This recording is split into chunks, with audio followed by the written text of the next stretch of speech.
You're listening to Barbell Logic, the podcast where we talk about what it means to experience strength and how you can use simple, hard, and effective strategies in training and nutrition to improve your life. It starts with meeting you where you are right now and finding lasting solutions. Welcome to the show. Hey, everybody. Welcome to the Barbell Logic podcast. I'm your host, Nikki Sims, CXO, exclusive coach and nutrition coach for Barbell Logic. With me is Andrew Jackson, COO. Good afternoon. Hello. Exclusive coach and nutrition coach. And a third exclusive strength coach and nutrition coach. Trying really hard not to steal Andrew's joke right now, but we've got McGregor back right now. What was your joke from last time, Andrew? I'm completely blanking. It's like, when we have Mac back, we got to call the episode Return of the Mac. Oh, Return of the Mac. That's right. Return of the Mac. Can you loop in? Return of the Mac. Yeah. We'll have to have our producer put that as the intro song instead of our normal Barbell Logic song. So Return of the Mac, really stoked to have you back. It was such a wonderful time. Last opportunity we had to record together. And you bring someone with you. I do, yes. I want to bring in a previous client of mine, not currently a client, but we've been working together for a long time. This is Niel Shooter Marr, who is a golf professional, or is it clubber? Do you prefer clubber or shooter? Clubber. And he's a golf professional in the northeast of Scotland. It's Old Meldrum House near Aberdeen. And we've had quite an interesting strength journey and training journey over several years. And I just wanted to welcome him to the show and see what he can bring to the table. Great to be here. Been listening to the podcast for years, and I can't actually believe I'm on it. At least 5 people are going to listen to this episode. Actually, probably times 1,000. You'll need subtitles with 2 Scottish guys on it. Yeah, this could be interesting for sure. Excited to have you on because we get a lot of questions about strength related to golf. And I also believe you're one of the strength coaches using Turnkey Coach as well. Is that correct? That's right. Yeah, I got asked if I would beta test it. So I've been using it and I'm getting a bit more into it. Mr. Burgos has been guiding me along. I know a bit about it, obviously, with Mac training me. So it's an amazing system. There's lots of stuff I've got to learn, but it seems like a great way to keep in touch with people and keep them right. So you started before Barbell Logic times. You were playing golf professionally, is that right? Yes, I turned professional in 1989. Played a little bit in Scotland on the Tartan Tour, but then I got quickly into coaching and teaching. I think that you call it golf instructor in America, and became a passion of mine to help golfers and find out ways to make them better. And that's kind of what I've been doing since the mid-90s up until just now. So I've always had an interest on the physical side and how that's related to how golfers perform. And I've dabbled in lots of different things, like it sounds you guys have done in the past. And I found my way to strength training, which I think is a really great addition for a golfer to add to their training. Yeah. I got into watching it early this year, and then I decided to take a few lessons. And, 5 minutes in, I realized like the amount of things to think about and the number of skills that you have to kind of fine tune is completely overwhelming. And it made me even wonder how an instructor or a coach starts. Like going back to when I first started barbell coaching, it was nice to have just a model of like, okay, focus on these things. This is what it needs to look like. But it seems like with instructing a swing, how do you even start? And then same thing with like the different clubs that you use, managing the weather. And it made me really curious how did you figure out where to start with someone when you're first teaching them? It's basics. It might have sounded complicated to you, Nikki, but lots of people would think that learning a deadlift or a squat would be complicated, but you know so many things about that. But with a golf swing, yeah, it's complicated. And you have to start with the basics, just like the lifts in barbell training, I would say. It's your setup, where how you stand to the ball is really important. Getting that in place then enables you to move properly. It's a very fine tuning thing you have to do, though, with something that's moving really fast. So there's lots of errors to start with till you start to home in on the ball and strike it properly. And that takes hours and hours of practice, just like every other sport, I suppose. People get into golf themselves and end up doing things their own way. And you have to then find out different ways to fix what they've done to try and get them to play better. The further down the line they are, I suppose it would be something similar to someone that tries to teach themselves a squat and maybe can't see what they're doing and don't know what they should be doing, and they'll end up grooving errors, which happens in golf as well. And you guys have got great eyes and know how to then fix what they're doing. Similar, I think. I'm curious where in the process you had the inclination to pursue strength training to benefit your golf game. Well, like I said, I've always been interested in exercise and getting fit and whatever. But it would be like I listened to Mac on the podcast. He was talking about when he was growing up, you'd be skinny and quick and running about and playing soccer. I can remember, actually, I was remembering looking, did you have superstars over there? Sports stars from different sports that had to compete against each other. And I remember they had a part of that they did. Do you remember that? I don't think we had I don't think we had that. That sounds fun. I think you did, but I'm 56 next year, so I think you're all too young to know about that. But they had one of the tests that they got the sports guys to do was squat thrusts and dips, along with other things, cycling and running and all sorts. And my brother and I used to drive my mum and dad mad by trying to do squat thrusts the same time as all these guys, sports guys on the telly, and dips. We had the piano stool beside the piano and we'd be doing dips along with the sports stars. So I exercised from that, and probably lots of running and stuff like that. But I always wondered what I should be doing with my golf. That's what I wanted to do. And my granddad, he taught me, or started me off anyway. He put forward to me when I was a teenager, something I think was quite common back in the day, was that if you do weights too much, then you'll become too bulky. And he was saying your range of motion will be less, which I don't think that's that old. I think that's still probably within golf, that people think if they do weights and build up too much muscle, then it's going to affect their swing and not be able to play as well. Yep. British Open champion in 1976 was Johnny Miller, who was fantastic at the time. He was blowing everyone away. And my granddad said that once he'd won that, he was in Utah and built his own house, which ended up building his muscles up too much. And that was the end of his career. So I definitely had that fear imprinted in my head. But obviously Tiger Woods came along, and probably guys before him, and you could see how strong he was and what weights he could do. And things are obviously changing in that respect. I was lucky enough to be the Scottish national under-18 boys coach. And part of that program included psychology help, strength and conditioning help.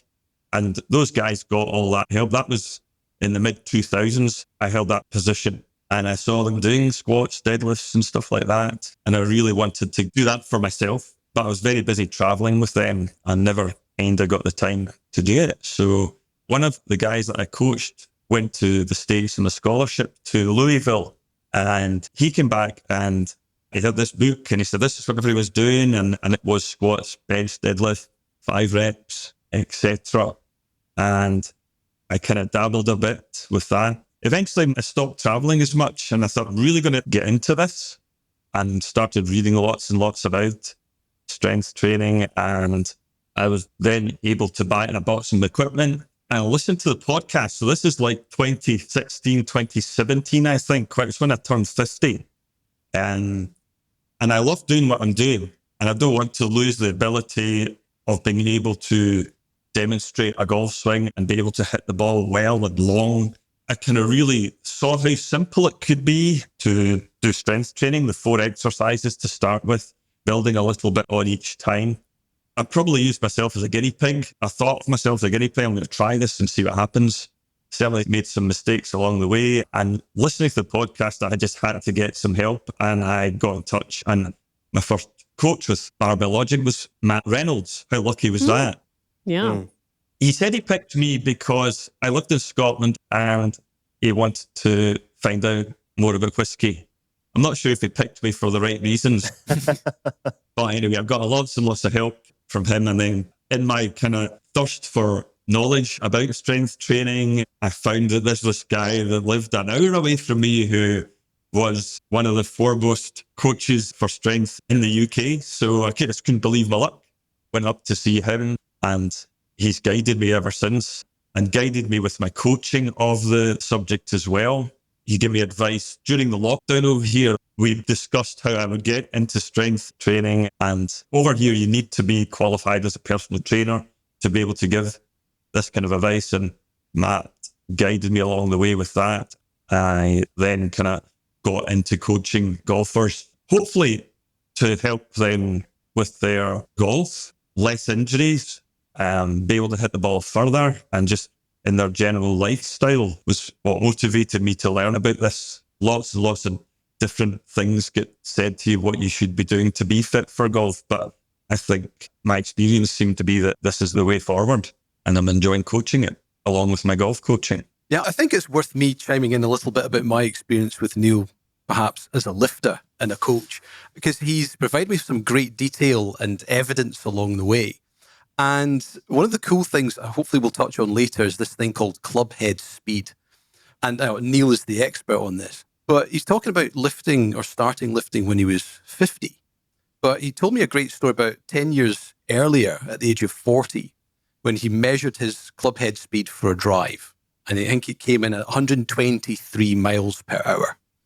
And from that point on, he had seen a diminishing return on his club head speed as he went into his 40s. And I think he kind of accepted, well, I'm getting older now and this is what happens.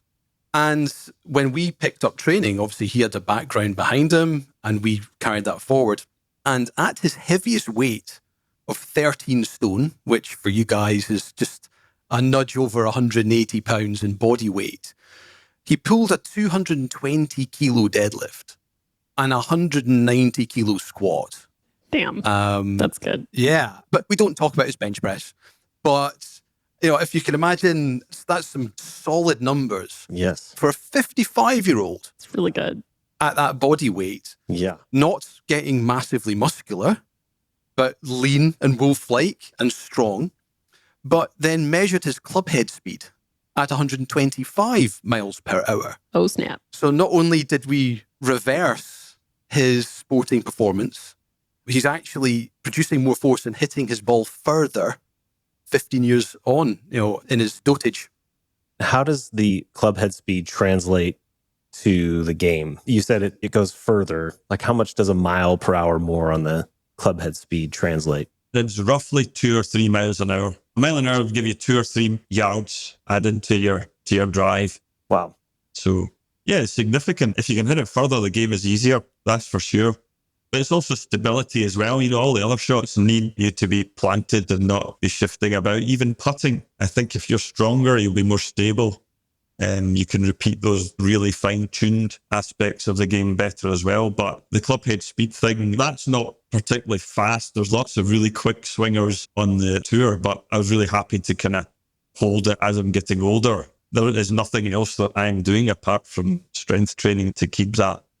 One of the cool things that I saw going down a YouTube rabbit hole, I was watching your guys' interview series, and I thought it was really interesting how you demonstrated how club head speed increases as you bring more muscle mass into the equation. Can you kind of walk through that process that you went through where you started at just using your wrists and then went all the way through the whole body and how that changed the club head speed? Yeah, it was just lots of people ask where the secret is to hitting it hard and hitting it long. I thought breaking it down, you know, so you could make a small swing just using your wrist and chip the ball out. But then if you add your arms to that movement, you can develop a little bit more speed, freezing your torso and your pelvis. Then if you add a little bit of torso movement along with those arms and hands, that gives you more force. The club's moving further back, and that gives you more speed at the ball. And then using your hips to rotate a little bit more moves everything else a bit further, and that gives you more power. And then you can start really stomping into the ground force which I'm sure squats and deadlifts help. And you can then transfer much more speed to the club head to hit the ball harder from there. It was just a little demo really of it's the sum of everything that gives you that speed at the ball rather than any one secret. Unfortunately, it's not a magic wand. Yeah, what I loved about that demonstration is that it immediately connected with language that we use when we're talking about barbell lifts, that we want to use movements that use the most muscle mass over the greatest effective range of motion so that we can produce the most force. And it just immediately, the way you kind of walked through that demo and you could show, you guys in that video had the club head speed flashing on the screen with each demonstration. So, you kept hitting the ball with each incremental amount of muscle mass, and the club's head speed went up, the distance went up, and by the end you're doing this full swing. And it just immediately makes it very concrete how using more muscle mass increases the club head speed, and then the logical connection to, therefore, if you have more muscle mass, which is what we're trying to do fundamentally with strength training, is build more muscle mass and build your ability to produce more force with that muscle mass. Therefore, you can create more club head speed. I just thought that was a brilliant demonstration that connects directly to how we talk about strength training for the purpose of moving a barbell, but then how moving that barbell more effectively could relate directly to hitting a ball further. Yeah. I think being able to build up muscle mass is obviously going to help produce more force, as you say. And the thing that strikes me about it as well is during my time, the last 20 years or so, I've worked quite closely with a physio, Karen Young, who screens my golfers to see if they've got any mobility or injury issues that maybe would affect their swings. She points out that sometimes it's not so good to have exercises that mimic the golf swing, like pulley's a straight line and a golf swing's a circle. So you've got to be careful that you don't upset the fine tuning and the timing of a golf swing. And that's where it makes sense to me that the lifts are not anything close to a golf swing, and you're just building up strength in the muscles, which you can then use in the golf swing without interrupting any of the timing that you might have developed over the years. That makes a lot of logic to me. Mac, did you feel like any pressure to change any of the accessories he was doing or any of the main lifts he was doing to make it more specialized, or were you pretty set and like, we're just going to do the program? Absolutely not. There was no requirement to deviate away from general strength. So we started with our 4 main lifts. We had some shoulder pain to work around. So we did use some variations like pin pressing, limiting some range of motion to work through some legacy shoulder issues, but really just driving Neil's strength up, which as a coach was actually very, very easy. Neil is naturally very, very athletic and committed, a great mover. He'd obviously had some experience. I think he was coached by some dude called Reynolds, I think he mentioned, prior to me. So I had a very easy time with Neil on his journey. The interest between the two of us has kind of grown with him developing his coaching practice. And I think another nice sort of sidestep potentially into what he felt the benefit of his training was on his game and how he could then bring that to his golfers, because we had a great discussion about the noise that's out there. If somebody says, hey, I want to get stronger or fitter to help my golf, and they go and Google strength training for golf, what are they going to get? Because if you dig into it, they say all the right things: strength, power, fantastic. You start reading what they're offering, you'll see words like squats or hinging, like fantastic. And then they'll start saying things like, oh, we're going to do the 10 to 12 rep range. We're going to do that for 4 to 6 weeks. And then we're going to move on to mobility, and we're going to rest during the off season. We're not going to capitalize and train through that. And so Neil was seeing this stuff and seeing what he was doing, and I think has now set his own path and put his own flavor to what he's doing with his people. Would that be accurate, Neil? What do you think?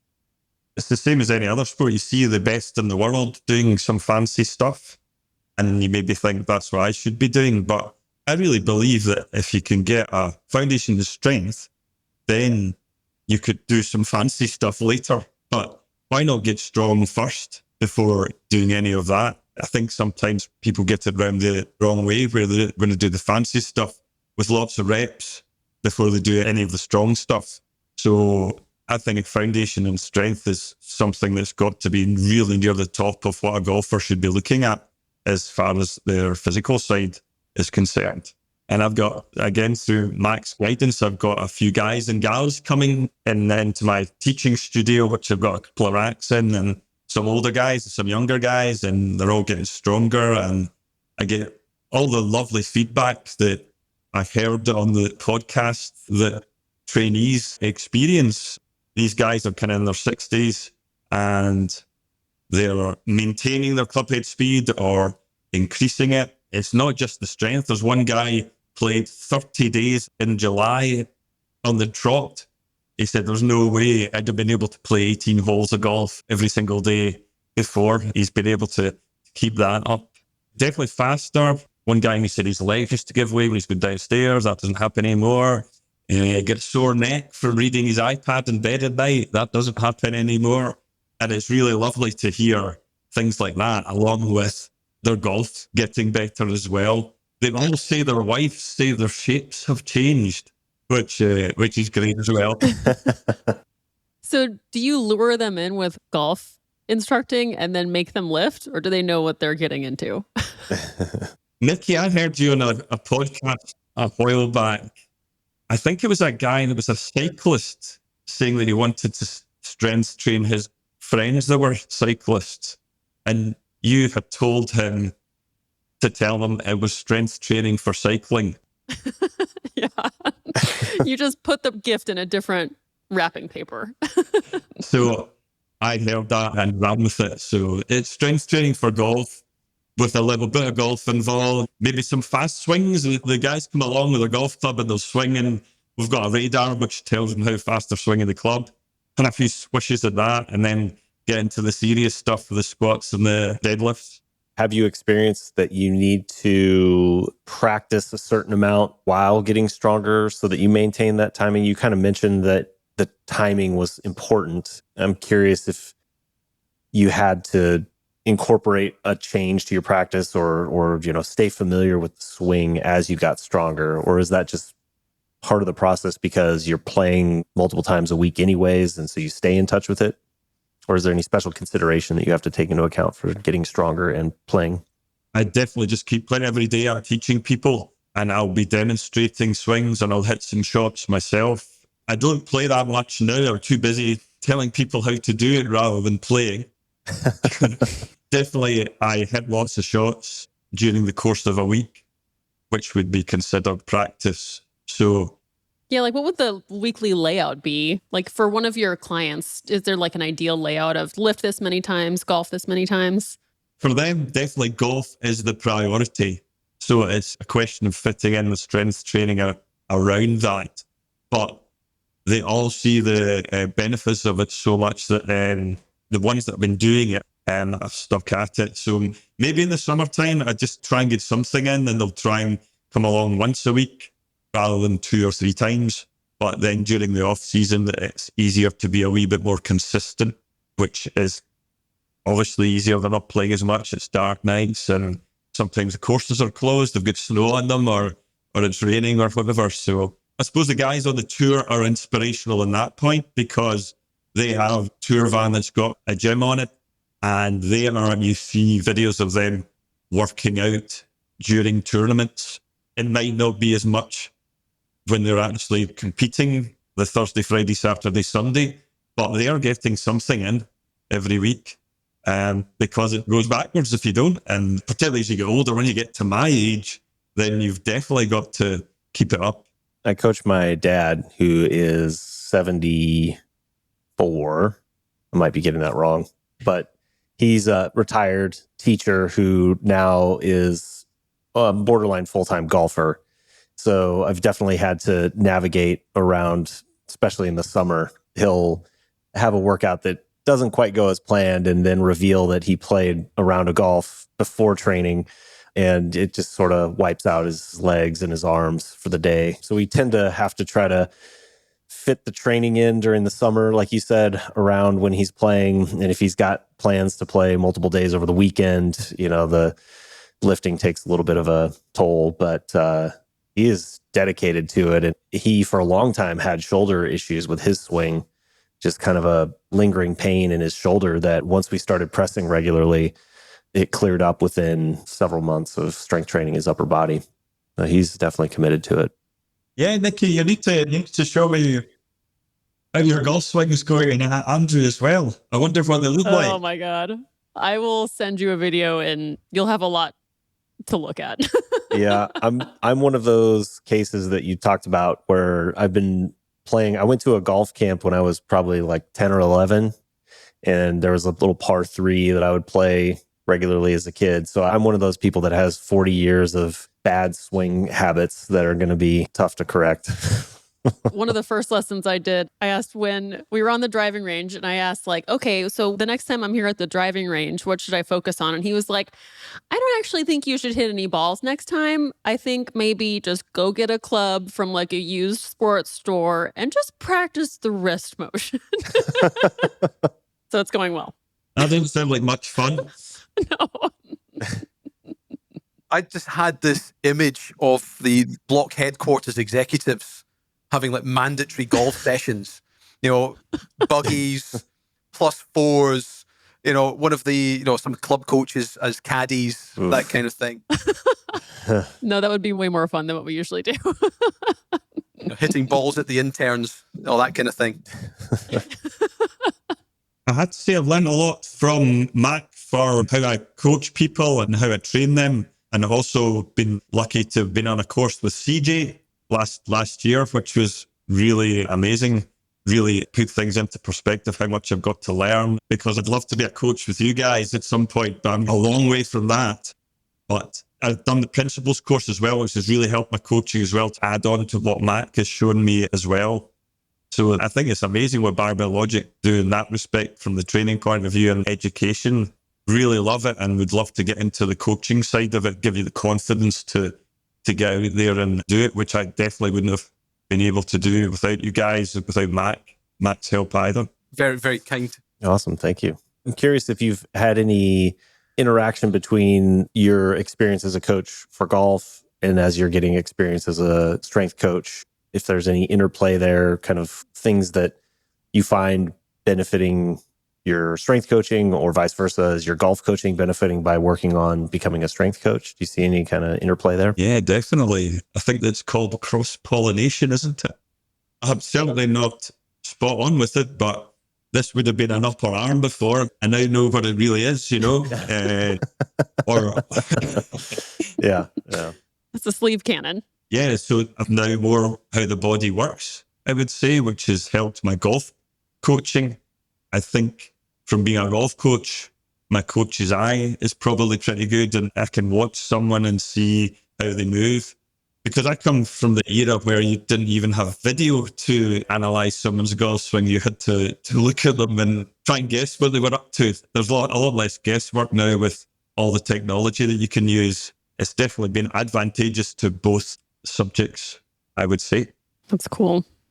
Like a good coach, and I think we've said this before, is able to take something really complex and make it feel really simple. But in order to do that, you have to learn all of the complexities and how to see them and distill them. So you have to get into the big world before you can make it small and simple for someone. And I can see how you're working on that, and you get to do that for each of the sports that you teach. And I think that's such a high value that you bring to your clients. I hope so. Hope they enjoy it. I'm sure they do. Just to try and improve their game. So what they're all about. And hopefully they're seeing that. Yeah. I'm curious if you had a piece of advice for someone who's more of a golfer than a lifter now, and they're worried about what getting into strength training might do to their game. Is there any sort of reassurance or nudge in the lifting direction that you would give them? I do think the golfers look at the rack that I've got in my teaching bay, and they see the barbells and the big weights, and they think, well, that's not for me. It looks serious. But it's like everything else. It's like all other sport. You're building up very, very slowly. You start a very small weight and build up from there. And as long as you're playing in between times, then it's not going to really have a detrimental effect on what you're doing. If you're getting coached the right way, definitely, like I say, you're going to be going very smoothly and slowly to learn the technique and add weight very slowly as you go. You can see all walks of life doing strength training from very old to very young.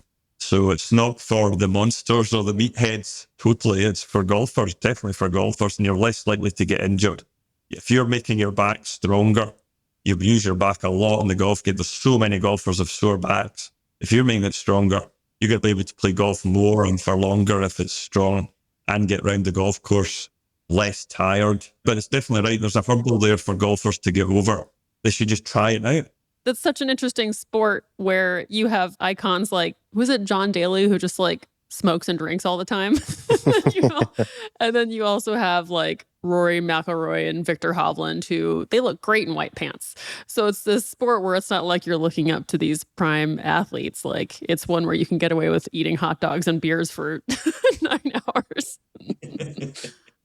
You can. You're right.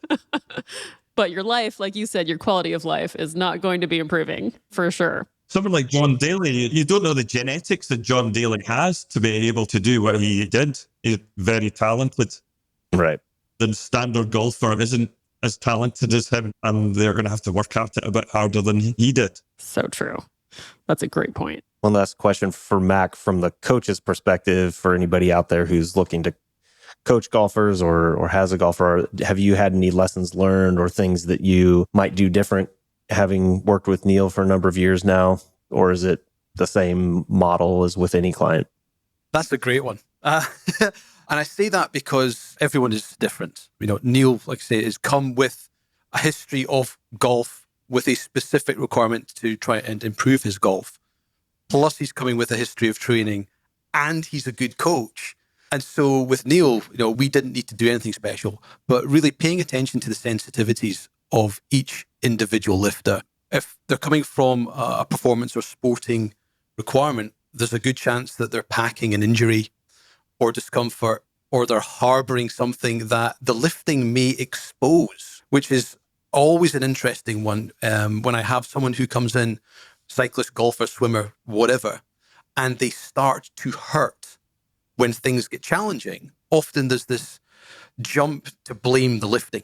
But actually what I tend to find is we're actually exposing something that can be worked around or worked through. And then once you've strengthened that aspect, suddenly the pain goes away. So don't be quick to judge the lifting as the thing that has caused the thing. In my experience, it's something else, because their sporting activity, their hobby is something they do lots of repetitively. They've probably picked up some bad habits and there's a movement issue that has been caused there.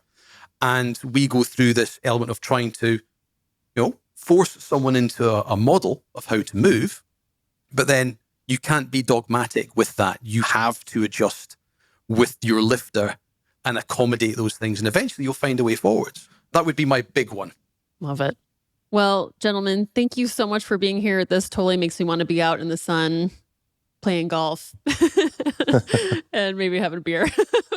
Maybe we'll come and meet you in Scotland and play around and squat. That sounds like a lot of fun. Welcome anytime. Don't do it in October. It will not be that utopian. So, come anytime but October through like July. No, that's all good. Well, yes, thank you so much for being here. I loved hearing your insight on how to coach someone who's a specialist in a sport and also how to be a specialist in a sport while also getting stronger. And then I love your journey, Niel, and just learning how to golf and then becoming a coach in both sports. I think that's really admirable. And thank you, everybody, for listening. This is another episode of Barbell Logic. If you got value from this, we'd love a share and a review. And we'll be here next week. Thank you so much.